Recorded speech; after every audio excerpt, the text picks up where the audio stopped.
Knock knock. Who's there? सर्वप्रथम आप सभी को हैप्पी मदर्स डे और सभी माताओं को विनम्र अभिवादन करता हूँ और धन्यवाद कहता हूँ क्योंकि आप सभी ने इस पृथ्वी को रहने लायक दुनिया बनाया है। पिछले एपिसोड में हमने ब्राह्मण धर्म का बैकग्राउंड समझा और आज हम एक ऐसे टॉपिक पे चर्चा करने वाले हैं जिस पे शायद ही कोई बात करता है। आज का टॉपिक काफ़ी बड़ा है पर बहुत कम शब्दों में कहने की कोशिश करूँगा, तो प्लीज़ थोड़ा ध्यान से सुने, अदरवाइज़ मिसअंडरस्टैंडिंग हो सकती है। और मेरी एक रिक्वेस्ट है कि अभी अगर आपने इस वीडियो को सुनना शुरू किया है तो इसे अंत तक सुने।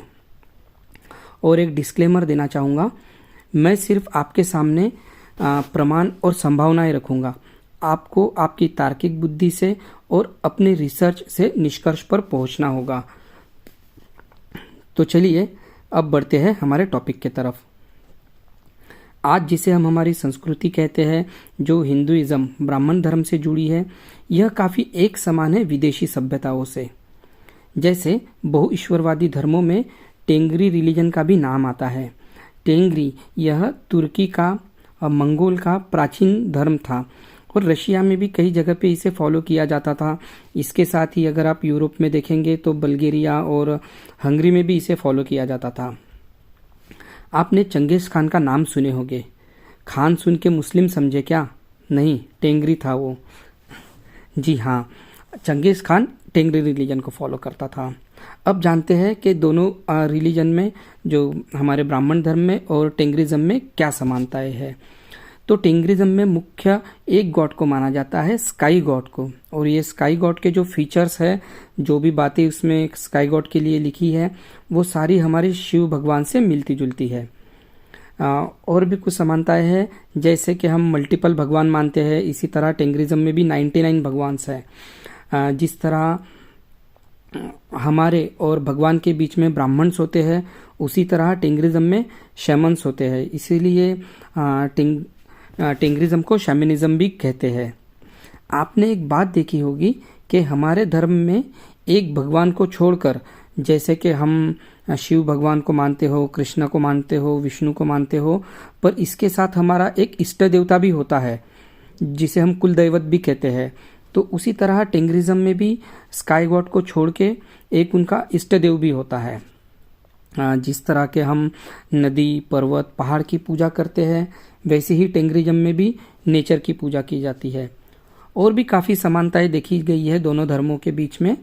पर अब हम जानते हैं कि टेंगरिज्म का आज का स्टेटस क्या है। तो चंगेज़ खान तक तो यह एक मुख्य धर्म था, पर चंगेज़ खान के बाद में इस धर्म का प्रभाव थोड़ा थोड़ा कम होने लगता है। अगर आप रशिया में देखेंगे तो वहाँ पे कम्युनिज़्म और सोशलिज़म का जैसे जैसे प्रभाव बढ़ता है, वैसे ही वहाँ पे टेंगरिज्म फॉलो करना बंद हो जाता है। फिर इधर टर्की में लोग, ज़्यादा से ज़्यादा लोग तो इस्लाम को फॉलो कर लेते हैं और कुछ थोड़े लोग एथिस्ट होते हैं, तो कुछ क्रिश्चियन को भी फॉलो करते हैं। और मंगोल के जो लोग हैं वो बुद्धिज़्म को फॉलो करने लगते हैं।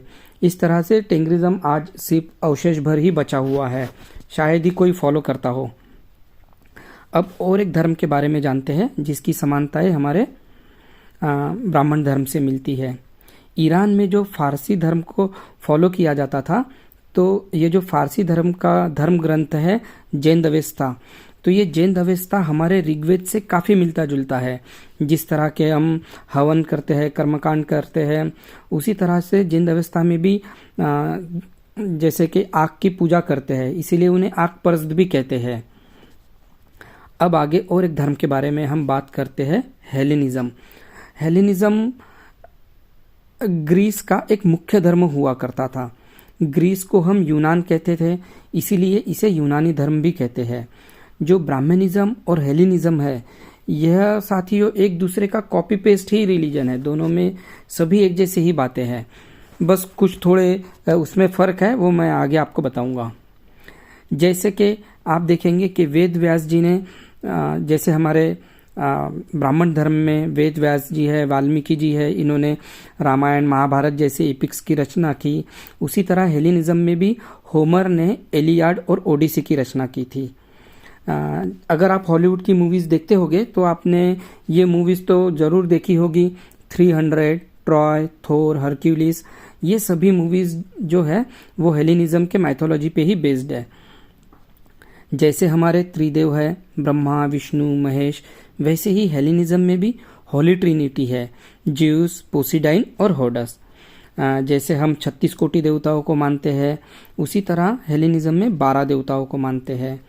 जिस तरह हमारे भगवान पर्वतों पे रहते हैं, जैसे शिव जी है वो कैलाश मानसरोवर पे रहते हैं, और इंद्र और बाकी सब भगवान मेरू पर्वत पे रहते हैं, उनकी सभाएं मेरू पे होती है। उसी तरह हेलेनिज्म में भी सभी भगवान जो है माउंट ओलंपस पे रहते हैं। जैसे हमारे इंद्र भगवान है, वैसे ही हेलेनिज्म में ज्यूस है। तो इन दोनों के जो कैरेक्टरिस्टिक्स है वो एक दूसरे से एकदम मिलते जुलते हैं। जैसे कि इंद्र का हथियार वज्र है, उसी तरह ज्यूस का हथियार बुलेट है, थंडरबोल्ट है। तो जैसे हमारे भगवानों में नारद मुनि हैं जो सभी भगवानों के बीच में मैसेंजर का काम करते हैं, वैसे ही हेलेनिज्म में हर्मेस है जो सभी भगवानों के बीच में मैसेंजर का काम करते हैं। अगर आपने ट्रॉय मूवी देखी होगी तो उसमें एक अखिलेश जो है वो महाभारत के अर्जुन और भीष्म पितामह, इन दोनों के भी कैरेक्टर से वो सिमिलर है। जैसे कि भीष्म पितामह गंगा नदी को माँ कहते हैं और गंगा नदी से बात करते हैं, इसी तरह अखिलेश भी जो है वो रिवर से बात करता है। जैसे कि हमारे धर्मों में जो है महाभारत को एक सबसे बड़ा युद्ध माना है, वैसे ही हेलेनिज्म में फॉल ऑफ सिटी को भी एक बड़ा युद्ध माना हुआ है। जैसे आपने ट्रॉय में देखा होगा कि जो अखिलेश है वो ओलंपस भगवान की मूर्ति का सर तोड़ देते हैं। तो जो उनका कहना है कि वो जो भगवान है वो ट्रॉय की रक्षा करते हैं। तो इन अभी जो जितने भी भगवान हैं वो फॉल ऑफ सिटी में आपस में बट जाते हैं। तो ये भी एक महाभारत जैसा ही हेलेनिज्म में एपिक्स है। और कुछ सिमिलरिटी देखते हैं। जैसे कि आपने देखा होगा कि जो हमारे ग्रंथों में जो ऋषि मुनियों का भेष बताया गया है, लंबी दाढ़ी, सफ़ेद लंबे बाल और सफ़ेद वस्त्र जो एक शोल्डर से ओपन होते हैं, एक शोल्डर कवर्ड होता है, इसी तरह से वर्णन जो है हेलेनिज्म में भी ऋषियों का किया गया है। और हमारे कई रीति रिवाज भी एक जैसे हैं, जैसे बलि देना, चढ़ावा चढ़ाना।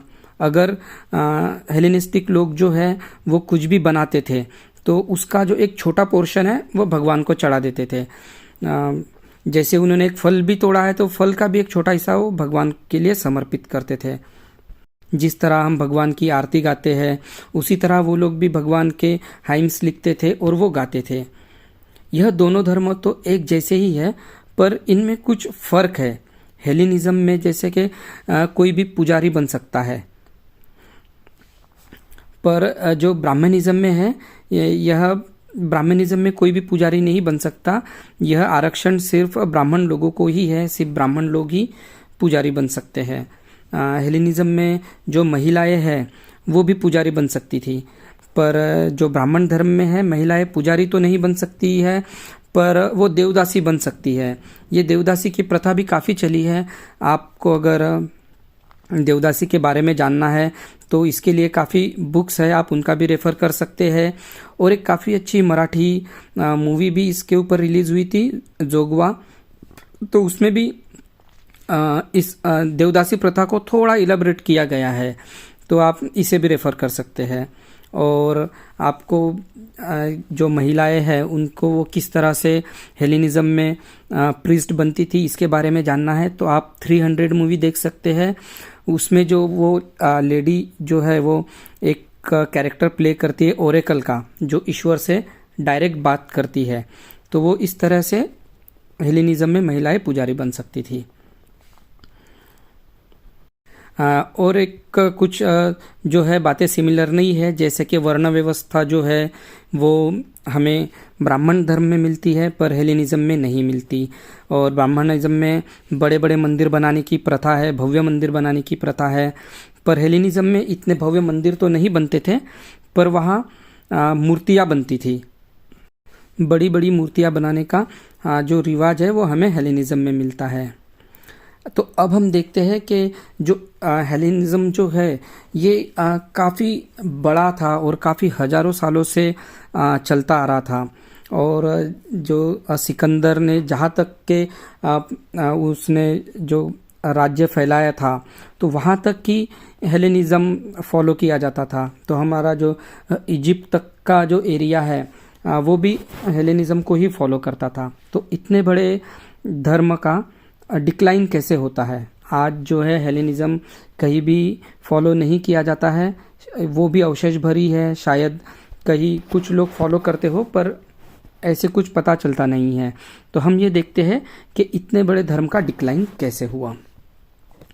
वक्त के साथ यह धर्म काफ़ी कॉम्प्लेक्स हो गया, काफ़ी किस्से कहानियाँ इसके साथ जुड़ गई और ये धर्म कॉम्प्लेक्स होता गया कि इसमें जैसे कि ज़्यादा पूजा पाठ करना, जो पुजारियों द्वारा ईश्वर का भय दिखाना कि अगर आप ऐसे पूजा नहीं करोगे, ये नहीं करोगे तो आपके काम में बाधा आ जाएगी, ईश्वर आपको ये सज़ा दे देगा, ऐसे ईश्वर का भय दिखाना, चढ़ावा चढ़ाना, मंदिरों को दान देना, पुजारियों को दान देना, यह सब बातें आम लोगों के लिए काफ़ी परेशानीदायक हो गई थी।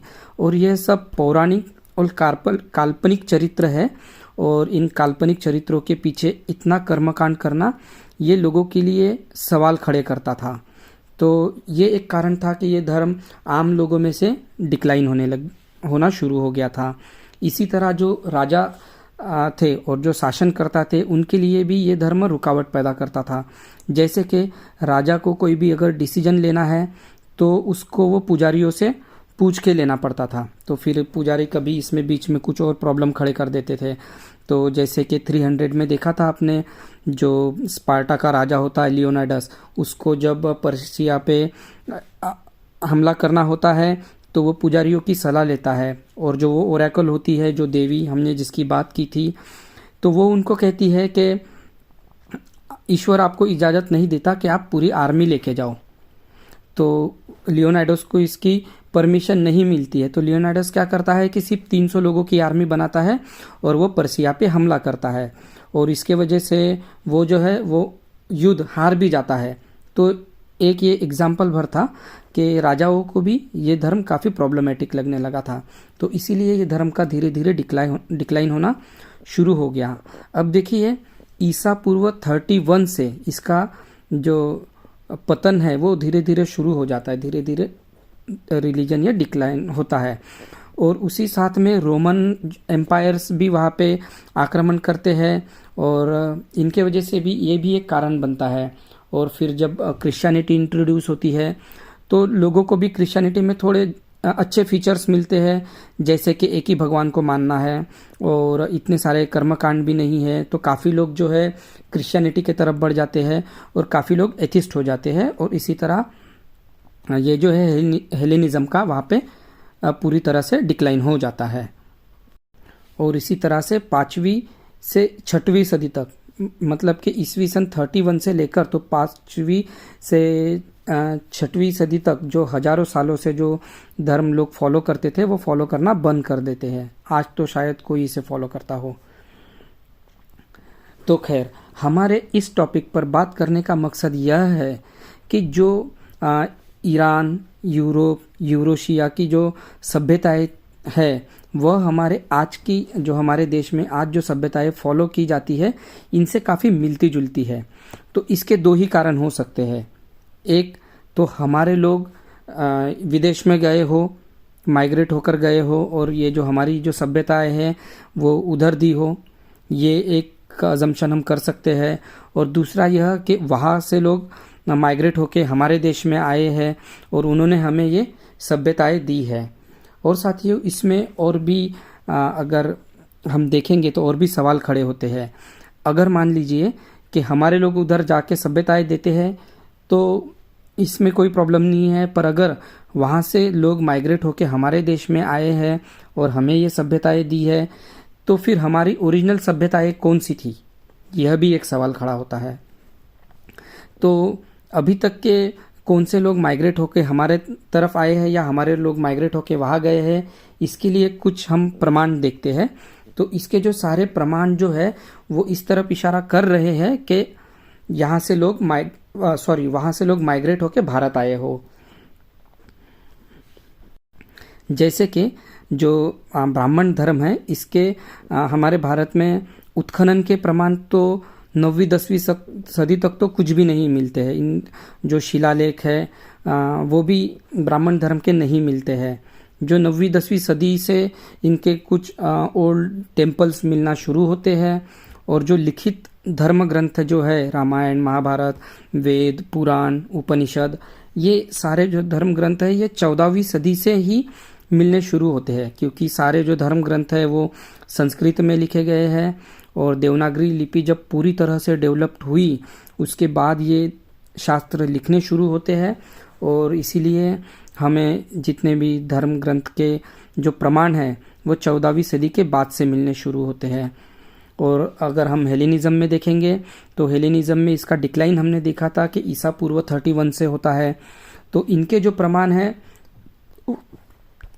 वो काफ़ी पुराने मिलते हैं। चित्रकला और बड़ी बड़ी मूर्तियाँ और इनके शिलालेख ये सारे प्रमाण काफ़ी पहले से मिलने शुरू होते हैं। इवन जो मूर्तिकला जो है ये भारत में ग्रीस से ही आई हुई है। कुषाण काल से हमारे यहाँ पे मूर्तियाँ बननी शुरू होती है और बुद्ध की मूर्तियाँ ही बननी पहले तो शुरू होती है। ये जो गांधार कला हम देखते हैं यहाँ सारी बुद्ध की मूर्तियाँ हमें मिलती है। इसके साथ ही अवलोकितेश्वर बुद्ध की जो मूर्तियाँ बनी थी जो प्रतीकात्मक थी, जैसे कि किसी मूर्ति के 3 सर होते थे, 4-5 हाथ 6 हाथ ऐसे होते थे, हर हाथ में कुछ अलग चीज़ें रखी हुई ऐसे मिलती है। तो यह मूर्ति कला भी ग्रीस से भारत में आई हुई है। जैसे ब्राह्मण धर्म में हम ऋग्वेद में अश्वमेध यज्ञ की बात आती है तो यह जो अश्व का मतलब घोड़ा होता है और घोड़ा यह प्राणी भी ईरान से भारत में आया हुआ है। तो घोड़ा भी जो है वो ईरानी सभ्यता का है।